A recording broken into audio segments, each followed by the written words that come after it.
You saved $1,000. Now what? You saved your first $1,000. Now 5 people are telling you to do 5 completely different things with it. Invest it in the S&P 500, pay off debt, keep it as an emergency fund, put it into your 401k, or spend it on a skill that increases your income. Every answer sounds intelligent, but they cannot all come first. Invest it, and one car repair could force you into expensive debt. Pay off debt with every dollar, and the next emergency could put you straight back on the card. Keep everything in cash forever, and you may miss years of growth. So the real question is not, where will my money grow fastest? It is, what financial problem could hurt me fastest? Here is a 5-question system for deciding exactly what your first $1,000 should do. This is financial education, not personal financial advice. Question 1. Is your present already on fire? Look at the next 30 days. Is your rent covered? Can you pay for food, electricity, transportation, insurance, and the minimum required payments on your debts? Is any essential bill about to create a late fee, overdraft, service shutoff, insurance lapse, or eviction risk? If the answer is yes, your $1,000 already has a job. Use it to stop immediate damage.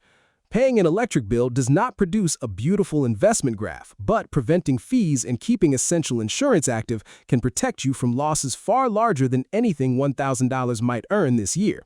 Do not send your first $1,000 into the future while your present is collapsing. If your essential bills are current, move to question 2. Question 2. Is this your only cash? Imagine you invest the full $1,000 on Monday. On Friday, your car refuses to start. The repair costs $700. Your investment may be down when you need it, so you place the repair on a credit card.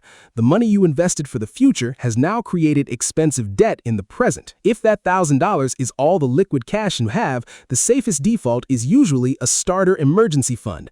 Keep it in a separate insured savings account, safe, accessible, and slightly inconvenient to spend. This money is not doing nothing. It is buying you the ability to survive a bad Tuesday without borrowing from your future. $1,000 may not be enough forever. Your eventual fund should reflect your expenses, job stability, deductibles, dependents, and the things in your life most likely to break. But your first goal is not a perfect 6-month fund. It is distance from zero. Now, there is one situation that can change the order. Question 3. Are you ignoring an employer match?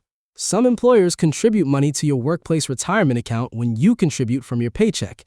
That match can be one of the most valuable parts of your compensation. But you normally do not take the $1,000 in your bank account and deposit it directly into a 401k. Your contribution usually comes from your paycheck. So the practical move may be this. Keep the $1,000 as your emergency cushion, then raise your payroll contribution enough to receive the full employer match as long as the smaller paycheck still covers your essential expenses. The savings protects today while your employer helps fund the future. Check the matching formula, your eligibility, and whether the employer contribution has a vesting schedule. Understand the rules before calling it free money. Up to this point, we have protected you from emergencies and captured a possible employer benefit. Now we reach the question that can undo all of that progress. Question 4. Do you have expensive debt? Suppose you owe $2,000 on a credit card charging 24% interest. You could invest your extra money and hope for a good return, or you could reduce a balance charging you 24% with certainty. The investment may rise or fall. The credit card interest keeps arriving. Analytically, this does not mean every debt must disappear before you invest. A low-rate mortgage and a credit card balance are not the same problem. Start with debt carrying punishing interest, credit cards, payday loans, and similar balances that become more expensive every month they survive. One clear method is the debt avalanche. Pay the minimum required on every balance, then send every extra dollar toward the debt with the highest interest rate. When it disappears, move that entire payment to the next highest rate debt. But do not send every dollar to debt and return your bank account to zero. Keep a starter buffer, then attack the expensive debt with money above it. Because paying off a card on Monday and using it again for an emergency on Friday is not an escape, it is a loop. After high-interest debt is under control, expand your emergency fund. Start with 1 month of essential expenses, then build around your real risks. A stable salaried worker may need a different cushion from a freelancer supporting children with an unreliable car. Do not copy a stranger's number. Once that protection exists, your money can finally focus on growth. But one last distinction decides where it belongs. Question 5. When will you need the money? Money needed soon should not be treated like money needed decades from now. If you are saving for tuition, moving costs, a car, or a home deposit within the next few years, the stock market may be the wrong destination.